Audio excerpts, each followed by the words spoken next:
some who keep to the wide road and who swerve nor left nor right.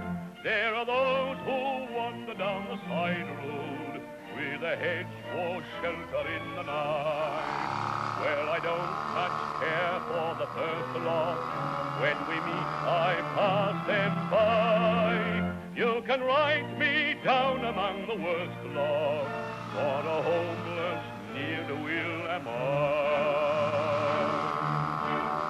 When you're jogging along the white road, with your luck all upside down, well, you don't much care if you're on the right road when you're bound for nowhere town. I'm just as happy in the byway, my ways, wheresoever I may be. For there's no friend waiting along the highways for a vagabond like me.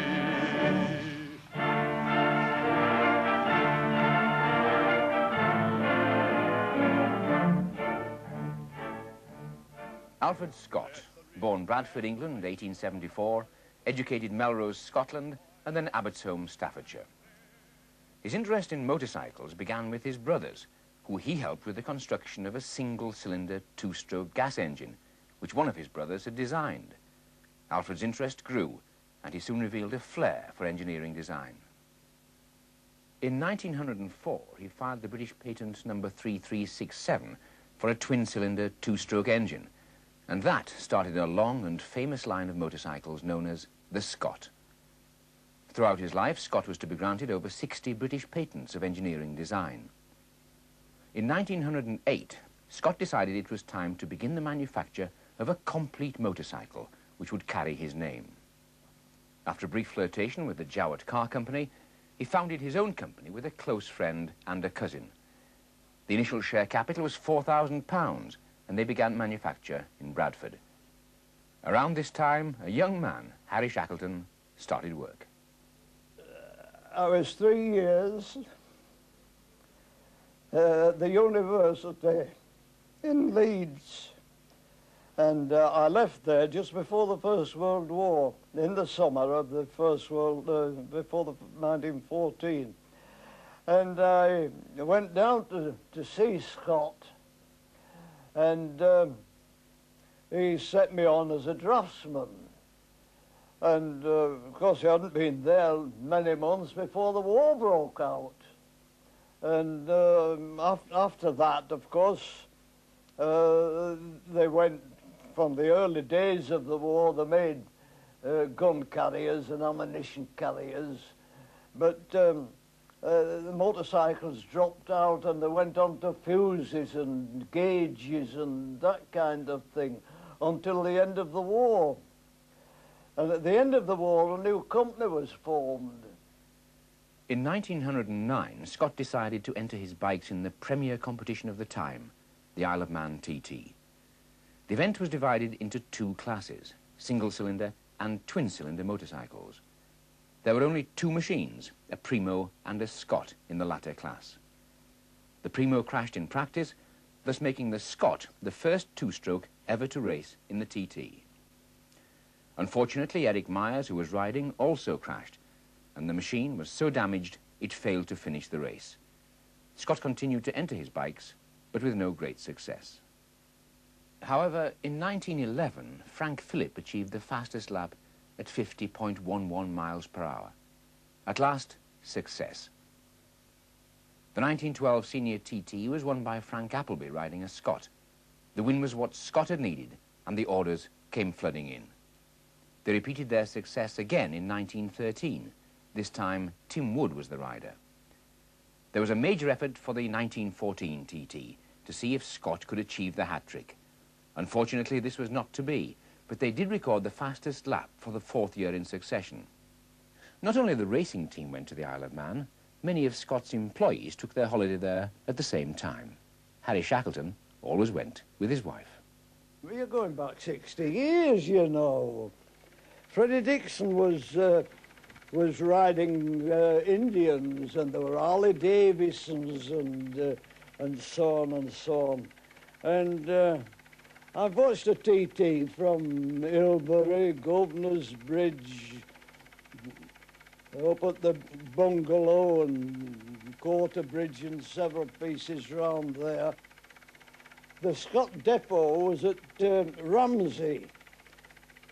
There's quite a few photographs taken along the front at Ramsey.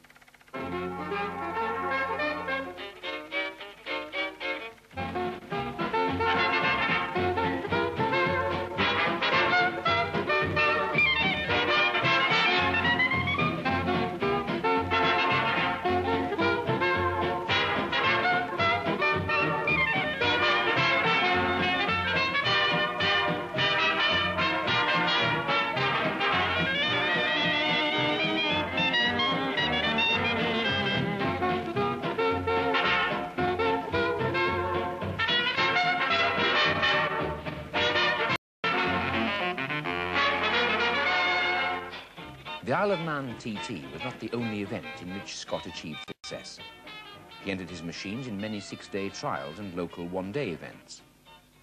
In 1914, 3 Scott employees, Walter Smith, Alex Dovener and Charles Suddards, sparked off an idea for a trial across the Yorkshire moors, and the event was destined to become nearly as famous as the bikes themselves. The Scott Trial, an event which punished both riders and machines across some of the roughest terrain in the country. This was an era of great innovation, and many Scott dealers carried out their own modifications to the machines. Amongst these, one Lancelot Parker of Kendal in Cumbria achieved many local successes with his own machines. The Motorcycle magazine of April the 16th, 1914 reads, L. Parker, Scott, was perhaps the most consistent performer. The event, the Westmoreland Open hill climb of the same date. Lancelot Parker also achieved an incredible 200 miles per gallon in a fuel consumption test in 1914 on a specially prepared machine, a result which even today is surrounded in much controversy. During the First World War, construction of civilian motorcycles ceased, and production at Scott's turned to experimental three-wheeler gun carriages, which sadly were never bought by the War Office. After the war, Alfred Scott turned to his new pet idea, a three-wheeler called the Sociable. Harry Shackleton was still with the company. I did see a sketch of it. It was a three-wheeler, arranged like a sidecar, and all triangulated, which all his ideas were triangulated in framework. And as I say, they wanted me to go there, but I didn't go.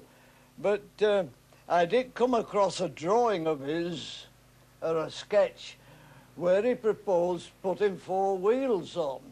Well, I think, this was during the First World War, I think that if he'd have done away with the 3 wheels and come on to the 4, I think he could have got somewhere. Because the engine was between the 2 wheels like it is on a motorcycle. And he had hammock seats at that time, all made up of leather washers. But the 3-wheeler, it was a bit awkward. I never rode one, by the way, but it was a bit awkward. You've got to know its failings to be able to get away with it. It was a very interesting, innovative idea, which never caught on with the public. But Alfred Scott persevered with his idea. The motorcycle of October 1920 stated, The Scott Sociable has had, in all probability, a more interesting and painstaking development than any other production which has been placed before the motorcycle public. They conclude by stating, All we can say is that the Scott Sociable strikes a new note in machines of the motorcycle type. The claims made for it are very ambitious, and yet appear to be fulfilled entirely. It was a 3-wheeled motorcycle developed from the motorcycle and sidecar, in which the driver and passenger sat together, with the engine placed on the side of the vehicle. The whole chassis then covered with a fibre body and glass windscreen. Alfred Scott had in 1918 sold his motorcycle company to concentrate entirely on the Sociable. But in 1923, he died at the early age of 48, and the Sociable never caught on with the public. During this time, the Depression was at its worst, and the Scott Motorcycle Company had its share of difficulties, the receiver having to be called in. The company was restructured. Harry Shackleton had risen through the ranks, and by 1924 was head draftsman, and went on to head the design and competition departments. I designed this model. We'd been having trouble with the forks.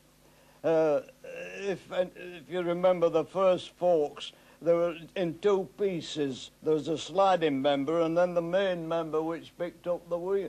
Well, due to fatigue, the crown of the fork, the steering column used to snap off, and you used to let it down into the road. So I introduced this girder type to overcome that. They were very, very pleasant. I had a two-speed for some years, and then I changed it for when I designed the three-speed box. I changed it for the three-speed. The original three-speed was in a super model, not in this type of model.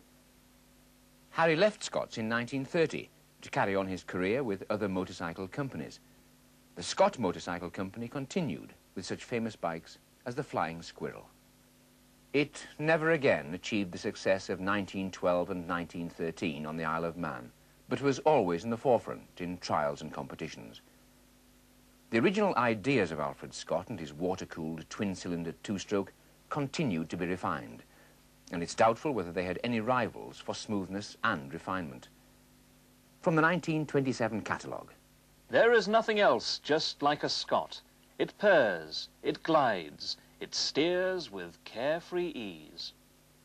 The company continued and broadened its outlook, producing engines for a small single-seat aeroplane, the Flying Flea, which were all the rage in the early 1930s, and a six-cylinder engine for Aston Martin. With the advent of the Second World War, the company turned its attention to war work. After 1945, the company continued to produce motorcycles and was the subject of a series of takeovers. But by 1954, the Scott was no longer listed as a current production model. The bike did reappear, only to disappear and then reappear again years later. Perhaps the early Scott advertisement is the best way to sum up the history of the company. Like the wind, the silent Scott. When you're jogging along the white road, with your luck all upside down, well, you don't much care if you're on the right road, when you're bound for nowhere town. I'm just as happy in the byway, wheresoever I may be. For the toll train waiting along the highway for a bag of